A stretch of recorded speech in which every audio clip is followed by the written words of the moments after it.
Set. Halo teman-teman, kembali lagi di Ruang Ngobrol. Kali ini kita akan mereview komiknya dari Mas Dion Shen. Ya, komik lokal lagi. Ini dari karyanya Mas Dion. Dion Shen. Ya, bacanya kayak gitu sih. Dari Mas Dion intinya, judulnya adalah Radio Majas Volume 1. Volume 1. Seperti yang ada yang tertera di sini. Betul. Ini didapatkan kapan? Ini rilisnya kok nggak salah Komipara 6 kemarin ya, di bulan April ya, April 2026. Kalau tahun kemarin sebenarnya Radio Majas itu udah rilis dari Komipara sebelumnya, Mas. Oh iya. Itu yang versi ini, yang cuma ada satu chapter aja gitu. Pilotnya lah ya. Pilotnya betul. Harganya 45.000 waktu aku beli dulu.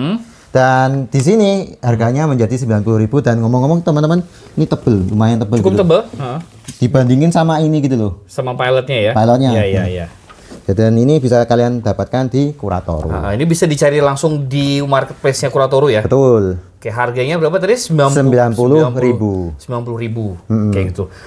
Dan kualitasnya ya sama aja sih, sama-sama hitam putih aja. Sama-sama gitu hitam putih, cuma bedanya ini lebih tebal. Lebih tebal. Dan ini tambahan aja ya sebelum masuk ke cerita.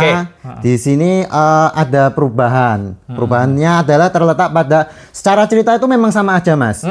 Antara buku ini dengan ini, tapi di sini ditambahkan dua bahasa antara bahasa Indonesia dengan bahasa Belitung kalau nggak salah. Ini juga satu hal yang aku notice ya teman-teman di komik pilotnya Radio Majas yang Nanas beli itu, bahwa komiknya itu positifnya adalah dia mengangkat komik yang ini, pilot yang ini tuh mengangkat elemen budaya lokal itu oke banget pakai bahasa lokal. Hanya saja penggunaan bahasa lokal sebagai dialog di komik itu tuh terlalu kental. Jadi saking kentalnya setiap dialog tuh ada subtitle. Nah, itu kemudian menjadi PR tersendiri dalam membaca. Dan apa ya, dua bahasa dalam komik itu buatku nggak oke. Nggak oke. Kalau film capek baca. Kalau film kan film gitu loh. Kalau film kita nonton film Jepang di bioskop itu ada 3 bahasa yang kita yang kita terima. Bahasa audionya Jepang, subtitle 2 Inggris bahasa Indonesia. Tapi kan kita tidak memproses semuanya. Yang kita proses kan satu. Masalahnya ketika membaca komik, semuanya diproses. Semuanya diproses gitu. Mulai dari gambar, mulai dari paneling sampai ketikan di percakapannya itu loh. Nah, itu membuat proses membacanya itu capek. Iya. Jadi mohon maaf jangan dua bahasa dan akhirnya di sini direvisi. Betul. Dan aku pikir ini sebuah respon yang bagus dari semua komikus. Aku pikir dia mendengarkan banyak ya feedback dari para pembaca.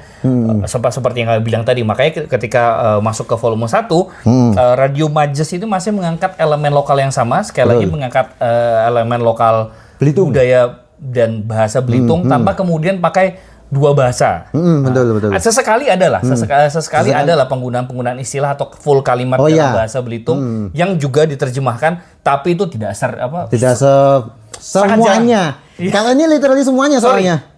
Bukan tidak sesering itu. Tidak semua. Tidak semuanya.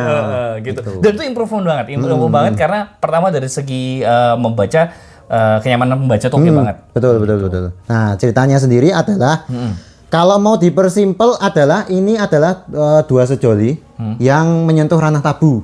Tapi mereka sendiri juga nggak tahu. Salah satu dari mereka ceweknya itu tahu kalau ada tempat yang nggak boleh didatangi oleh siapapun. Tapi dan mereka melanggar itu dan terjadilah sebuah insiden yang membuat satu kampung itu terancam mengalami bencana. Gitu. Ini adalah poin yang surprising banget buat kayu berdua karena setelah membaca pilot yang ini tuh lebih ke romance. Iya. Ya di tengah-tengahnya ada sih bagian yang menceritakan lore aspek fantasi dari cerita itu ada kayak gitu. Tapi awal cerita yang di pilotnya itu diawali dengan sudut pandang yang diawali dengan perceraian yang romans dan di akhirnya itu juga dengan cara yang sama kayak gitu. Nah, ketika masuk di sini aku pikir teman-teman bisa langsung menilai dari covernya sendiri. Cenderung ke action kan? Action. Dan memang perubahan komiknya tuh ke arah sana. Memang. Akhirnya ceritanya dikembang lebih luaskan lagi gitu. Terus Radio Majasnya di mana nih, Mas? Nah, itu agak susah dijelaskan. Kalau Majasnya sendiri itu kan adalah sebuah penjebatan antara karakternya si ini Zayan dan Arunika. Kan intinya si Zayan itu minta tolong untuk dijelasin pelajaran bahasa Indonesia soal Majas. Nah, itu pokoknya jadi Majasnya itu jadi perantara.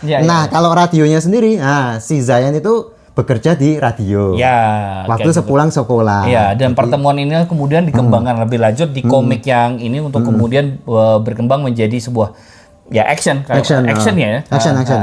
yang mengangkat budaya lokal gitu. Dan menariknya adalah budaya lokal yang diangkat di sini itu seolah-olah menjadi sebuah semesta tersendiri gitu. Betul. bener sih. Jadi kayak semesta tersendiri kan gitu, karena siapa sangka gitu ternyata siapa yang menyangka bahwa kisah romans dua orang remaja anak sekolahan yang melanggar tabu masyarakat itu tuh punya konsekuensi yang serius banget. Karena ketika mereka bersatu, dunia kiamat. Itu agak gimana gitu loh. Itu tuh kayak kita baca itu kayak kenapa bisa kayak gini gitu. Terus gimana sih? Gitu. Nah, dan dari situ juga dijelaskan bahwa proses katastrofi ya, maksudnya kiamat yang terjadi itu juga masih mengangkat elemen lokal kayak gitu. Contohnya di sini tuh ada makhluk bernama Tepok Ati. Tebo atau Tebo, aku lupa sih. Tepok hati itu tuh ini juga dikatakan sendiri oleh autornya di komik ini itu adalah sebagai ya kayak semacam makhluk jadi-jadiannya lah. Jadi-jadiannya yang disampaikan secara verbal ya. Pokoknya intinya makhluk itu kalau di Belitung. Di Belitung itu intinya dia entitas yang intinya akan memenggal anak kecil. Jadi intinya itu entitas yang cuma buat nakut-nakut anak kecil. Nah, dan ya pokoknya menggal anak kecil. Tapi di sini si Tepok Ati itu muncul sebagai entitas. Ya. Entitas yang eksis gitu loh, yang punya daya hidup sendiri gitu loh. Nah, itulah. Dan sehingga ceritanya tuh eskalasinya menjadi jauh gitu loh. Yang awalnya cuma romance, akhirnya ada action. Ya gara-gara ada kemunculan si Tepok Ati ini gitu. Sama ada suspense sedikit juga sih dari si Tepok Ati itu. Nah, gara-gara si Tepok Ati itu juga kita ngerti bahwa kita ngerti kenapa kemudian bisa ada tabu. Ya benar. Tabu yang yang pada akhirnya dilanggar sama si Arunika dan Zayan gitu. Diceritakan juga bahwa di sini tuh ada kaitan dengan masa lalu dan itu juga terkait dengan karakter-karakter yang juga ada di komik ini. Gitu. Jadi ada suspense-nya lah. Ada suspense-nya. Benar. Dan aku lupa mention. Jadi Tepok Ati itu muncul karena gara-gara yang mereka berdua ini. Iya, itu dia. Jadi memang dua orang ini kemudian men-trigger event. Benar. Men-trigger event yang bisa menghancurkan dunia kayak gitu. Padahal ya sekali lagi itu tuh lore lokal. Iya. Kayaknya yang hancur cuma kampungnya itu aja deh. Doang deh. Ya, tapi kita nggak tahu ya, apakah semuanya kedampak juga atau enggak gitu loh. Itu dia. Itu aja sih paling dari kami teman-teman soal bahasan dari Radio Majas. Ini dari segi storytelling ini kami cukup terkejut dengan terkejut dengan perubahan arah ceritanya kayak gitu. Tapi pun kami terkejut di sini juga kami juga terus